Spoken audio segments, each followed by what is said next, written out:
Hello guys, good morning. आप सभी को एक प्यारी सी कहानी प्रस्तुत है और आप उसे ध्यान से सुनिएगा, तब समझ में आएगी। बहुत समय पहले की बात है कि एक वन में एक विशाल बरगद का पेड़ कौवों की राजधानी था। हजारों कौवे उस पर वास करते थे। उसी पेड़ पर कौवों का राजा मेघवर्ण भी रहता था। बरगद के पेड़ के पास एक पहाड़ी थी जिसमें असंख्य गुफाएं थी। उन गुफाओं में उल्लू निवास करते थे। उनका राजा अरिमर्दन था। अरिमर्दन बहुत पराक्रमी राजा था। कौवों को तो उसने उल्लुओं का दुश्मन नंबर 1 घोषित कर रखा था। उसे कौवों से इतनी नफरत थी कि कौवे को मारे बिना वह भोजन नहीं करता था। जब बहुत अधिक कौवे मारे जाने लगे तो उनके राजा मेघवर्ण को बहुत चिंता हुई। उसने कौवों की एक सभा इस समस्या पर विचार करने के लिए बुलाई। मेघवर्ण बोला, मेरे प्यारे कौवों, आपको पता है कि उल्लुओं के आक्रमण के कारण हमारा जीवन असुरक्षित हो गया है। हमारा शत्रु शक्तिशाली है और अहंकारी भी। हम पर रात को हमले किए जाते हैं। हम रात को देख नहीं पाते हैं। हम दिन में जवाबी हमला नहीं कर पाते क्योंकि वो गुफाओं के अंदर अंधेरों में सुरक्षित बैठे रहते हैं। फिर मेघवर्ण ने सियाने और बुद्धिमान कौवों से अपने सुझाव देने के लिए कहा। एक डरपोक कौवा बोला, हमें उल्लू से समझौता कर लेना चाहिए। वह जो शर्त रखे हम स्वीकार करें।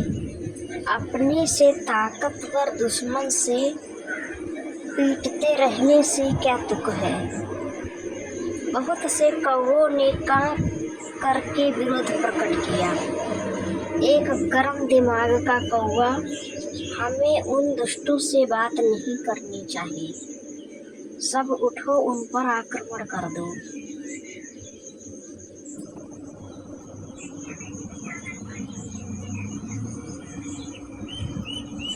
एक निराशावादी कौवा बोला, शत्रु बलवान है, हमें यह स्थान छोड़कर चले जाना चाहिए।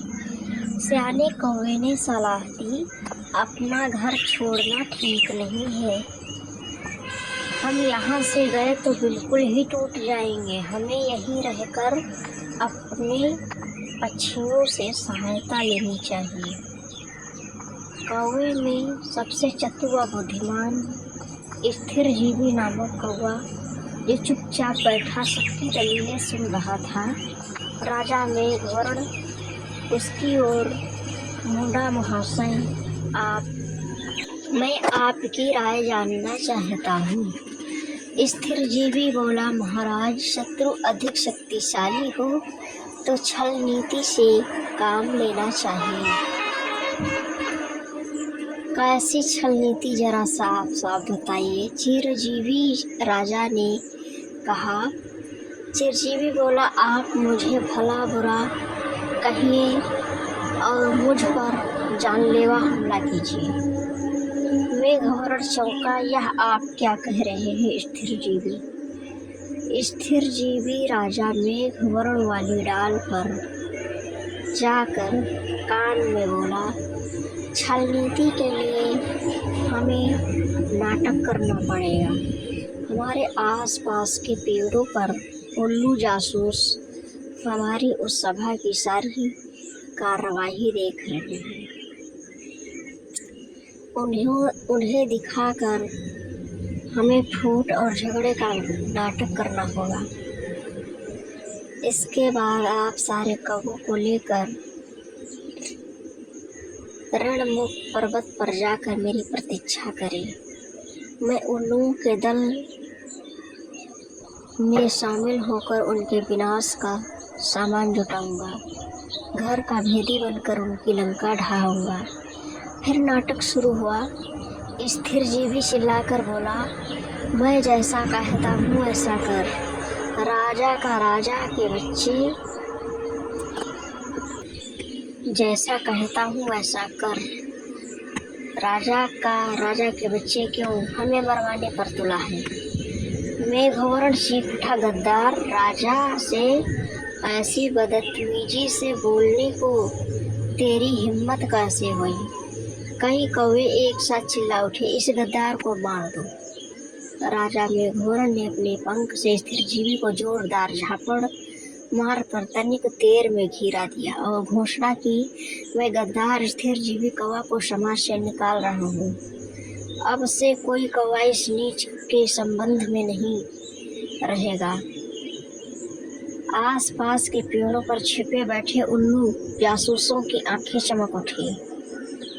उल्लुओं के राजा को जासूसों ने सूचना दी कि कौवों में फूट पड़ गई है, मारपीट और गाली गलौज हो रही है।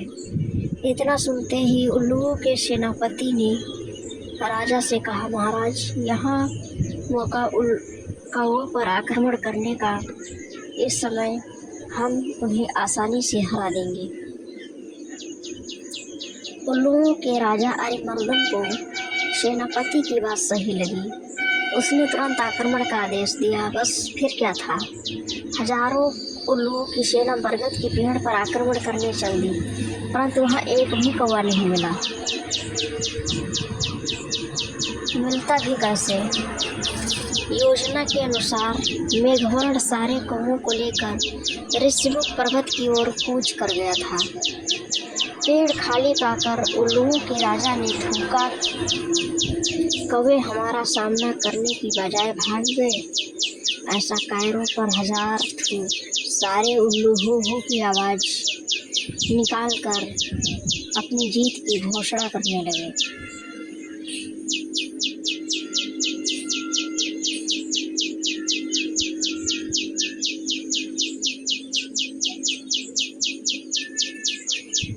नीचे झाड़ियों में गिरा पड़ा स्थिरजीवी कौवा यह सब देख रहा था। स्थिरजीवी ने कां की आवाज़ निकाली। उसे देखकर जासूस उल्लू बोला, अरे यह तो वही कौवा है जिसे इनका राजा धक्का देकर गिरा रहा था और अपमानित कर रहा था। उल्लुओं का राजा भी आया। उसने पूछा, तुम्हारी यह दुर्दशा कैसे हुई? स्थिरजीवी बोला, मैं राजा मेघवर्ण का नीति मंत्री था। मैंने उनको नेक सलाह दी और उल्लुओं का नेतृत्व इस समय एक पराक्रमी राजा कर रहे हैं। हमें उल्लुओं की अधीनता स्वीकार कर लेनी चाहिए। मेरी बात सुनकर मेघवर्ण क्रोधित हो गया और मुझे फटकार कर कौवों की जाति से बाहर कर दिया। मुझे अपनी शरण में ले लीजिए। उल्लुओं का राजा अरिमर्दन सोच में पड़ गया। उसने सियाने नीति सलाहकार ने कान में कहा, राजन, शत्रु की बात पर विश्वास नहीं करना चाहिए। यह हमारा शत्रु है, इसे मार दो। एक चापलूस मंत्री बोला, नहीं महाराज, इस कौवे को अपने साथ मिलाने में बड़ा लाभ रहेगा। यह कौवों के भेद को हमें बताएगा। राजा को स्थिरजीवी को अपने साथ मिलाने में लाभ नजर आया और उल्लू स्थिरजीवी कौवे को अपनी साथ ले गए। यहाँ अरिमर्दन ने उल्लू सेवकों से कहा, स्थिरजीवी को गुफा के शाही मेहमानों कक्ष में ठहराओ, इन्हें कोई कष्ट नहीं होना चाहिए। स्थिरजीवी हाथ जोड़कर बोला, महाराज, आपने मुझे शरण दी है, यही बहुत है। मुझे अपनी शाही गुफा के बाहर एक पत्थर पर सेवक की तरह ही रहने दीजिए। वहाँ बैठकर आपके गुण गाते रहने की ही मेरी इच्छा है। इस प्रकार स्थिरजीवी शाही गुफा के बाहर डेरा जमा कर बैठ गया। गुफा में नीति सलाहकार ने राजा से फिर से कहा, महाराज, शत्रु पर विश्वास मत करो, उसे अपने घर में स्थान देना तो आत्महत्या करने के समान है। अरिमर्दन ने उसे क्रोध में से देखा। तुम मुझे ज्यादा नीति समझाने की कोशिश मत करो, चाहो तो कुछ तुम यहाँ से जा सकते हो। नीति सलाहकार अपने 2-3 मित्रों के साथ वहां से सदा के लिए यह कहता हुआ विनाश काले विपरीत बुद्धि।